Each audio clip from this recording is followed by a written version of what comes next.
একটা গ্রামে পিন্টু এবং মিন্টু নামে দুই যুবক বাস করত।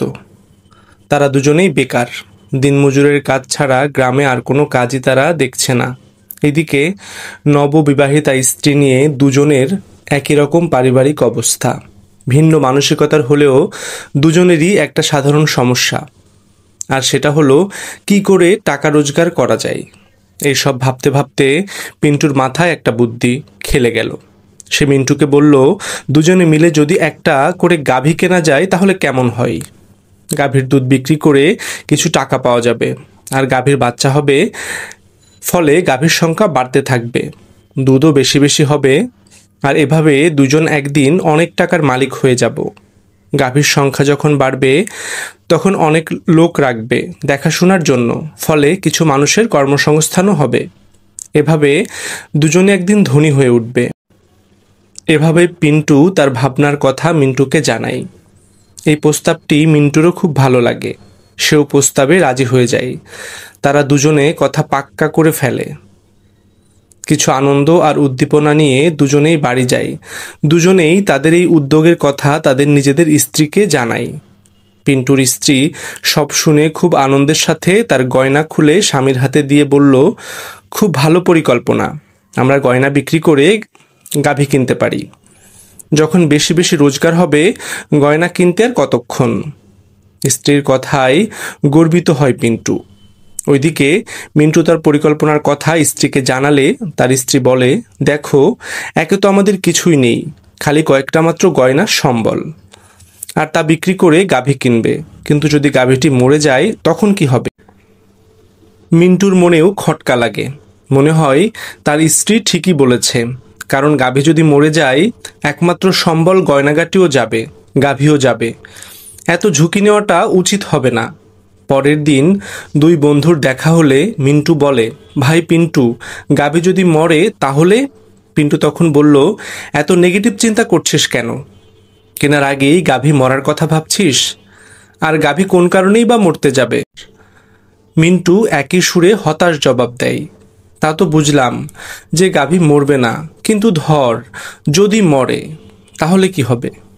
পিন্টু অত্যন্ত স্নেহ ভরে জবাব দেয়, তাহলের জবাব আমার কাছে নেই। মিন্টু বলে, এই তাহলের জবাব আমার কাছে আছে, আমরা বরবাদ হয়ে যাব, সব হারিয়ে নিঃস্ব হয়ে যাব।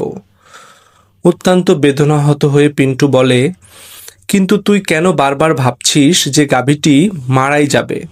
একটু অন্যভাবে ভেবে দেখ। গাভীটা দুধ দেবে, আমরা বিক্রি করব, প্রথমে পয়সাগুলো জমাবো, তারপর আরও গাভী কিনবো। অনেক পয়সা হবে যখন, তখন অনেক গয়না কেনা যাবে, বাড়িও বানানো যাবে। এভাবে দুধের বড় ব্যবসায়ী হয়ে উঠব দুজন। কিন্তু মিন্টুর ওই এক ভুলি, এক জিকির, ব্যবসা, টাকা, বাড়ি, গয়না সব হবে তখনই যখন গাভীটা বেঁচে থাকবে। এরপর অনেক বোঝানোর পরেও মিন্টু তোতা পাখির মতো বলতে থাকে গাভী মরার কথা। পিন্টু আর বোঝাতে পারে না, শুধু বলে, দেখ মিন্টু, ওই রকম ভাবলে তুই কোনোদিনই কোনো কাজ করতে পারবি না। এই ধরনের ভাবনা ঠিক নয়, কারণ তুই আগে অন্ধকার দিকটাই দেখছিস। এইভাবে দুই বন্ধু তর্কের পর কয়েকদিন গেল। পিন্টু একাই একটা দুগ্ধবতী গাভী কিনে ফেলল।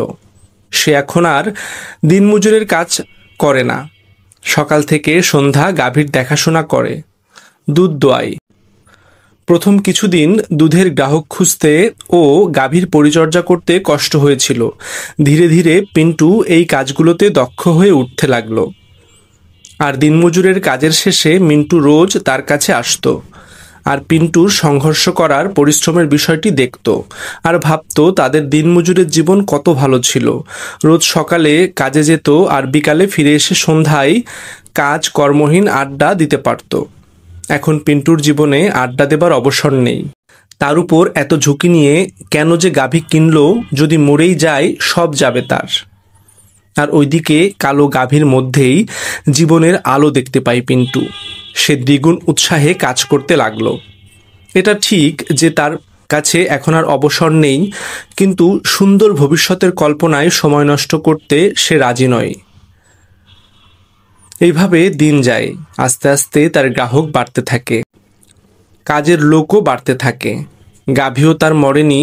অন্যদিকে মিন্টু গাভী মরার কথা ভাবে আর একইভাবে দিনমজুরের কাজ করে যায়। এদিকে পিন্টু ধীরে ধীরে ধনী হতে থাকে ক্রমশ। বন্ধুরা, এই গল্পের ভেতরের বিষয়টিকে যদি আমরা বুঝতে পারি তাহলে আমাদের জীবনে পদক্ষেপ নেবার শিক্ষাটি অর্জন করতে পারব। ধন্যবাদ।